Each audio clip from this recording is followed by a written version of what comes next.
Hello everyone, Father Brett here, and welcome to sermon prep for the 13th Sunday in Ordinary Time, Year A. I'm starting this sermon prep from the Holy Land.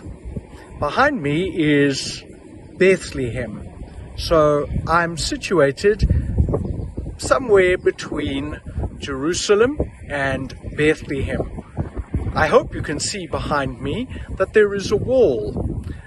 Bethlehem is surrounded by a wall that separates it, Palestinian territory, from the rest of the Holy Land. That will be the theme for my sermon this Sunday. It's the theme of our readings: hospitality, welcome, openness to others. Are we like that, or do we build walls?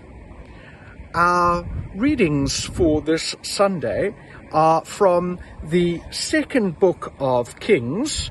Let me just find it here. It's a bit difficult in the wind.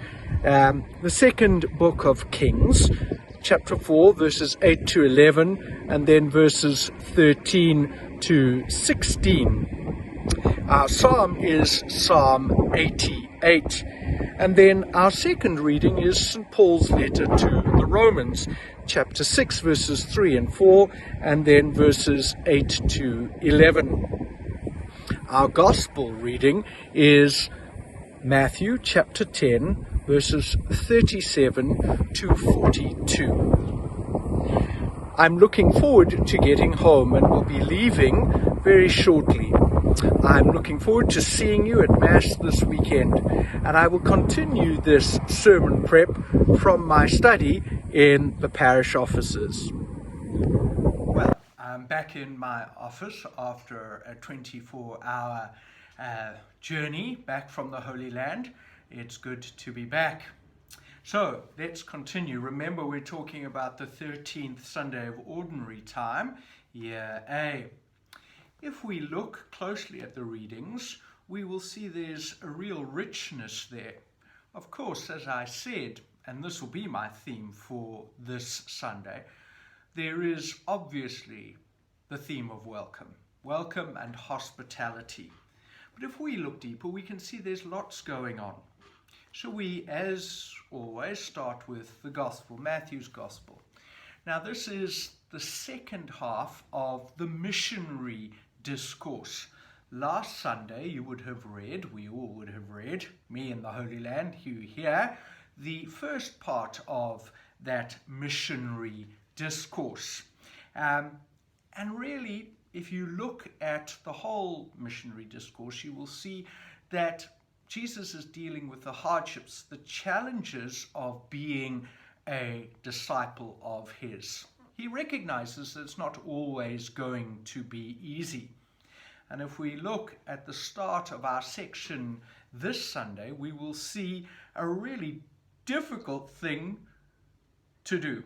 To love Jesus, to love God above everything else, including our closest family. That's quite an ask, isn't it?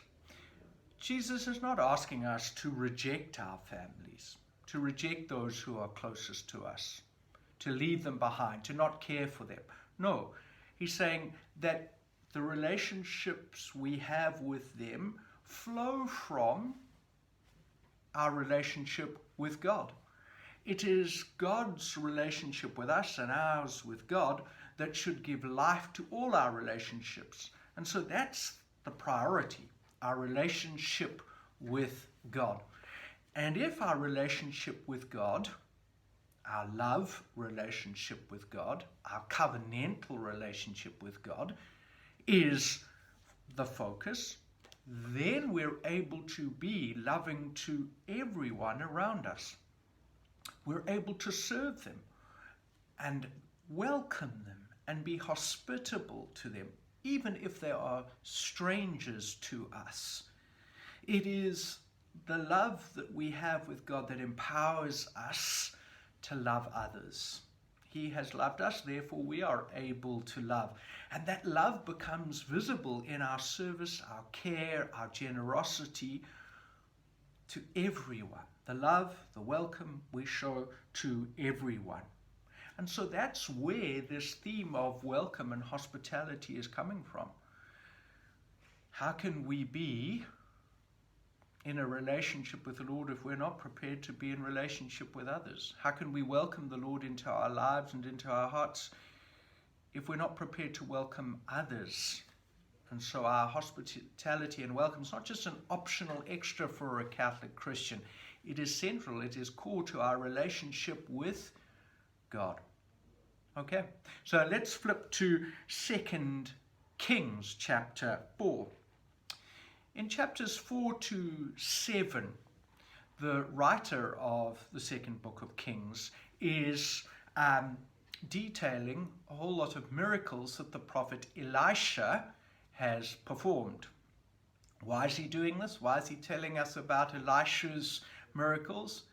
So that we can see and recognize the link between Elisha, the disciple of Elijah.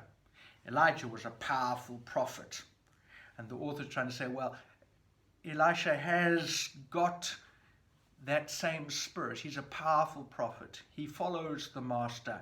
Look, he can do all these miracles.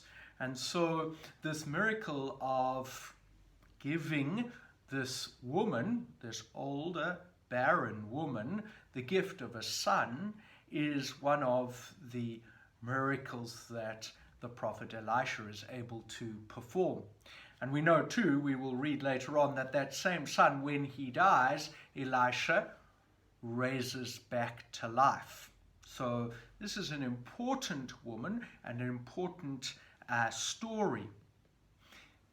And she is rewarded because of her generosity, her welcome, her kindness, because of her love. That's where it's coming from, isn't it? And so it's really an important story that links so very well with the gospel. And it challenges all of us to provide hospitality to strangers, to people we don't expect a reward from, to people we don't know at all. And then let's look at the second reading, St. Paul writing to the Romans.